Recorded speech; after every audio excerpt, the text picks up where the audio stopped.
the left side, there's the old smoke alarm, and on the right side, there's the new smoke alarm from China.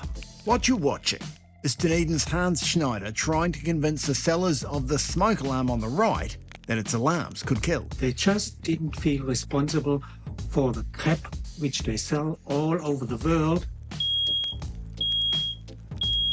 The beeping was from the alarm on the left. The one on the right, That's the one from China, not giving any alarm, and there's a hell of a lot of smoke. It's outrageous selling life-saving equipment, obviously without testing. Hans paid around $40 for a 4-pack of unbranded smoke alarms. We tested 3, and all those 3 did not work. Well, this alarm is supposed to be here. If you have this alarm in your house, listen carefully to the UK's biggest consumer watchdog. Well, if you think it is one of these products that frankly does nothing, then I'd say go out and get a new one ASAP. So the test button works, indicator light works, but the alarm doesn't work. I mean, it is absolutely appalling that anyone is selling these. The Fairgo inbox frequently receives emails from people concerned about smoke alarms. I tracked one email back along a windy, narrow gravel road to Linda Gray's house, about an hour from Palmerston North. Remember the length of the drive? It'll become important soon. Nothing nicer than a happy lamb. We're here for something in Linda's kitchen. It's by the cream corn, the scissors, and all the other junk that gets left on the corner of the bench. It is a smoke alarm. It's not staying. It's on its way to the rubbish bin. The alarm was installed by the laundry. It was beeping as though it was going off. My husband was in the background saying, "Could you please shut that thing up?" You'd take it down, shake it, it would stop. We'd put it back up. An hour or 2 later, it would go again. The noise was quite intolerable. Linda's smoke alarm was supposed to last 10 years. Recommended replacement date, 30th of June 2027. She cut the cord on it after 4. I know I'm not the only one because I did talk to a neighbour recently and they had the same problem, only theirs met with the fate of a hammer. Linda has a lot of smoke alarms because she believes the fire service wouldn't get there in time to save her or her house. We live in a very old farmhouse that is made of wood. If something happened to go wrong, then we would only have a few minutes to get out safely. Linda purchased her faulty JobMate smoke alarm from Mitre 10. She didn't return it because after 4 years, her receipt was long gone. We'll get to Mitre 10 soon, but first, we need to head over the hill to Hastings for another complaint about smoke alarms. This one involves Fire and Emergency New Zealand. This is your bedroom? It is. This is Kerry. And this is the smoke alarm that's been replaced every time it's going off in the middle of the night. The whole house hears it. Get up, find the stepladder, turn the lights on, everyone else is waking up, go, there's no fire. They just keep going.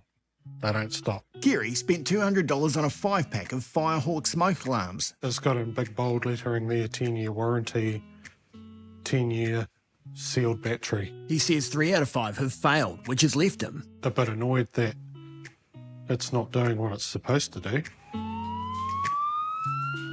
So, have I found the only people in New Zealand with smoke alarm issues?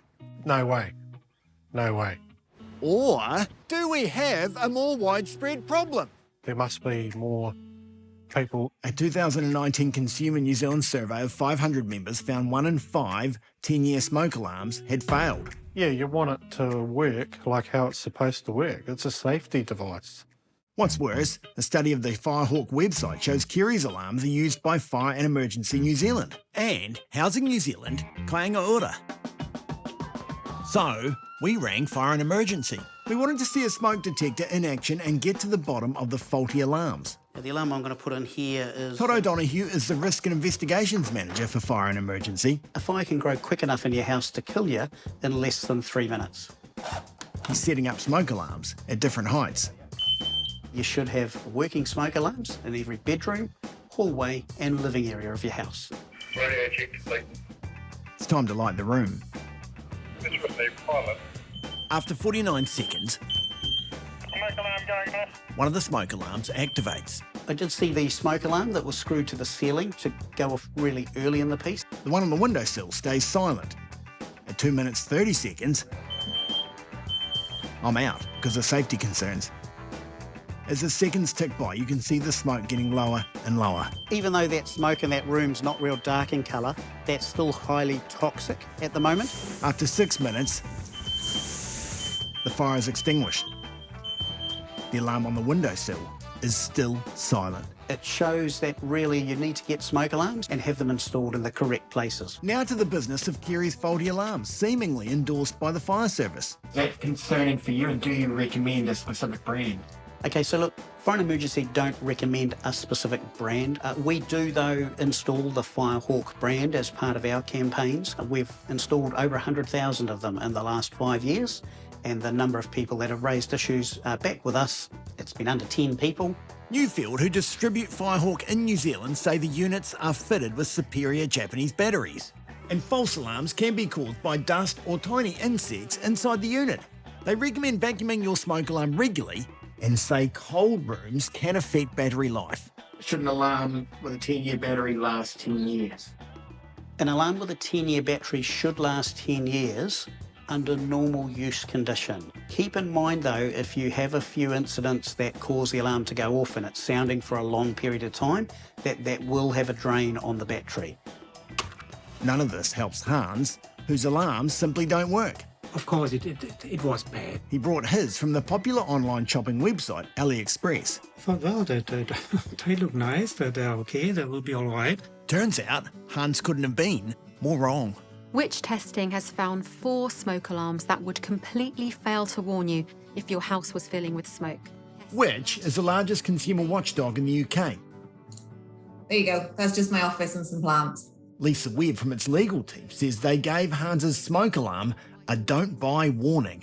It didn't sound once, not once in 8 tests. So clearly whatever is in there is total rubbish. Fairgo has found what looks like the same alarm still for sale today, which says they're constantly trying to get them off the market. Every time we find these dangerous products, we report it to the online marketplaces. They take them down, but more pop up. It's like a game of whack-a-mole. Todd from Fire and Emergency doesn't see any problems with alarms purchased in New Zealand. I am quite comfortable with the types of smoke alarms that are being sold in New Zealand at the moment. As for Linda's enthusiastic smoke alarm, I guess failing that, we'd have used a hammer. Mitre 10 says a detector going off when there's not a fire means it's functioning well. The alarms are designed to alert people when they need cleaning or the battery is low. Come on, away we go. Remember, vacuum your smoke alarm at least every 6 months. Consider it a life-saving chore. When it comes to smoke alarms, if you look after them, they'll look after you.